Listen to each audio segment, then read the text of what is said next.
የማንም ተላላኪ አይደለውም። አቶ ጌታቸው ረዳ ያልተጠበቀን ምላሽ ይዘው መጥተዋል። የኢትዮጵያ እናቶች ጸልዩልኝ ሲል ማስተር አብነት ያስተላለፈው ያልተጠበቀ መልእክት። በበጎ አድራጎት ስራዎቹ የሚታወቀው ማስተር አብነት ድንገት ምን ገጠመው የኢትዮጵያ እናቶችን ጸልዩልኝ ሲል መልእክቱን ያስተላለፈው ስለምን ይሆን የሚለውን በዝርዝር ሰዓታችን በስፋት የምንመለከት ይሆናል። በሌላኛው ጉዳያችን ደግሞ ከአሜሪካ ጓዛቸውን ሸክፈው ወደ ኢትዮጵያ ሊመጡ ያሉ ኢትዮጵያውያን ጉዳይ ከፍተኛ መነጋገሪያ ሆኗል። ኢትዮጵያውያኑ በከፍተኛ ስጋት ውስጥ እንደሚገኙ የተገለጸ ሲሆን አሁን እነዚህን ኢትዮጵያውያን በተመለከተ እየተሰሙ ያሉ ጥብቅ መረጃዎችን በዝርዝር የምንመለከት ይሆናል። ሰላም ጤና ይስጥልን ውድ የታርጌት ኒውስ ቤተሰቦቻችን፣ በዚህ ቻናል ላይ የተለያዩ ወቅታዊና ትኩስ መረጃዎችን ለእናንተው ለውድ ተመልካቾቻችን በየዕለቱ የምናደርሳችሁ ይሆናል። ታዲያ እናንተም ለቻናላችን አዲስ ከሆናችሁ ቻናላችንን ሰብስክራይብ በማድረግ ቤተሰብ እንድትሆኑ እየጠየቀን ወደ መረጃው እናመራለን።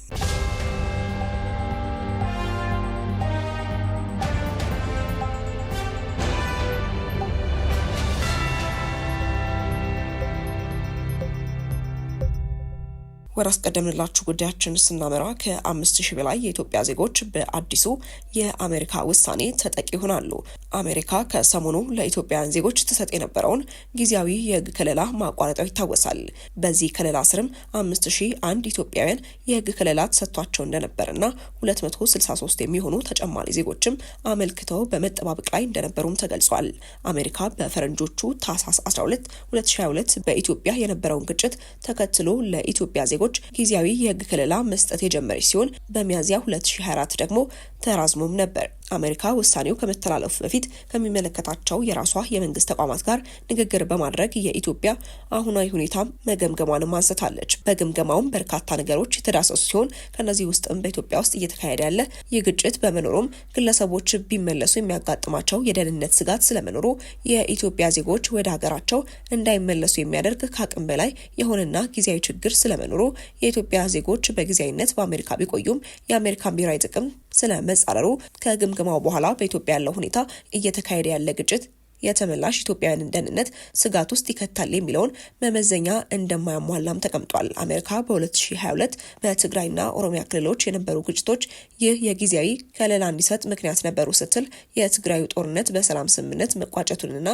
በኦሮሚያም ከኦሮሞ ነጻነት ሰራዊት ጋር ክልሉ የሰላም ስምምነት መፈራረሙን ታጣቂዎች መግባታቸውና ከስምምነቱ በኋላ ግጭት መቀነሱንም አንስታለች። አሜሪካ የትግራዩ ጦርነት ሲገባደድ በአማራ ክልል ግጭት መቀስቀሱን ጠቅሳ በመንግስትና ፋኖ መካከል ያለው ግጭት መቀነሱን፣ ንጹሃን ግን ጥቃት እየደረሰባቸው እንደሆነ ሪፖርቶች እንደሚያሳዩ ማንስታለች። አሜሪካ ኢትዮጵያ ትኩረቱን መሰረተ ልማትና የሰብአዊ ልማት ግንባታ ላይ ያደረገ የ33.7 ቢሊዮን ዶላር ታሪካዊ በጀት ማጽደቋን አንስታ እነዚህ ማሻሻያዎች የተመላሽ ኢትዮጵያውያን ደህንነት ስጋት ውስጥ የሚከት ነገር እንደሌላቸውም ያሳያሉ ስትልም ገልጻለች። የውስጥ መፈናቀሎች ቀንሰዋል ያለችው አሜሪካ የምግብና ማህበራዊ አገልግሎቶች መሻሻላቸውን፣ ለእነዚህም ማሳያው አሜሪካ ራሷ በሰሜን ኢትዮጵያ ተሰጥ የነበረውን የምግብ ድጋፍ ፕሮግራም ለጣምራ ኮሚቴ ማስተላለፏንም አንስታለች። ከ2022 እስከ 2025 ድረስ 2147 የኢትዮጵያ ዜጎች ወደ ኢትዮጵያ ለመመለስ የጉዞ ሰነድ መጠየቃቸውንም በጥሩ ጎን ተመልክቻለሁም ብላለች። ከቪዛ ጊዜ በላይ መቆየትን በተመለከተም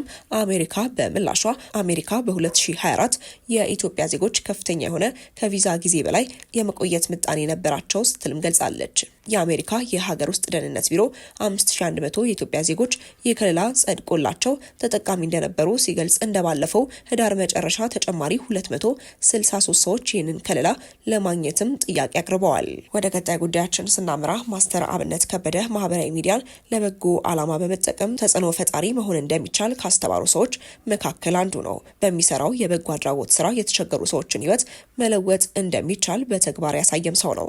ከሚያለቅሱ እናቶች ጋር ሲያለቅስ፣ ከታማሚዎች ጋር አብሮ ሲታመም፣ በተፈጥሮ አደጋ ለተጎዱ ወገኖች ፈጥኖ በመድረስ የሚታወቀው ማስተር አብነት ማህበራዊ ሚዲያን ተጠቅሞ እርዳታዎችን በማሰባሰብና በመለገስ የብዙዎችንም ባብሷል። አሁን ግን ማስተር አብነት ራሱ በከባድ ህመም ላይ መውደቁን ከኤኤምኤን ጋር በነበረው ቆይታ ይፋ አድርጓል። ችግረኞችን ለመርዳት ገንዘብ እያሰባሰበ ካላሰባሰብ ዝም ብሎ መቀመጥ አልችልም የሚለው ማስተር አብነት የህመሙ ምልክት ለይቶ ባያስቀምጥም ስለ መታመሙ ለማንም መናገር እንደማይፈልግም ገልጿል። ማስተር አብነት አንድ ወር ባልሞላ ጊዜ ውስጥ ብቻ 30 ሚሊዮን ብር በማሰባሰብ 5 ሰዎችን ለሕክምና ወደ ህንድ ሀገር ሄደው እንዲመለሱ ማድረግም ችሏል። እኔ አሁን ባልተመረመረ በሽታ ውስጥ ነው ያለሁት። የሚያስጨንቀኝ ይህ ህመም በምርመራ አይገኝም።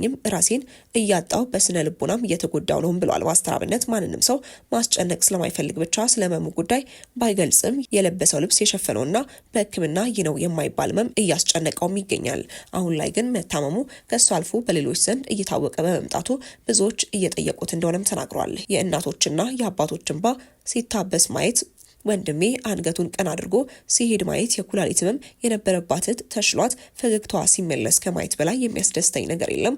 ያንን አይቼ ጽናናለሁም ብሏል። ማስተር አብነት የውስጤን በሽታ ፈጣሪ እንደሚያድነኝ አምናለሁ በማለት ከዚህ ውጪ ሰው ማስጨነቅ ስለማልፈልግ የኢትዮጵያ ህዝብ አባቶችና እናቶች እንዲጸልዩለትም ጠይቋል። ከጊዜ በኋላ የህይወትን ትርጉም በበጎ አድራጎት ስራ ውስጥ ያገኘው ማስተር አብነት ዛሬ ላይ ለተቸገሩ ድምጽና የተስፋ ድልድይ በመሆን በፌስቡክ ላይ ከ1.7 ሚሊዮን በቲክቶክ ደግሞ ከ4.8 ሚሊዮን በላይ ተከታዮችን ማፍራት የቻለ ተጽዕኖ ፈጣሪ መሆን ችሏል።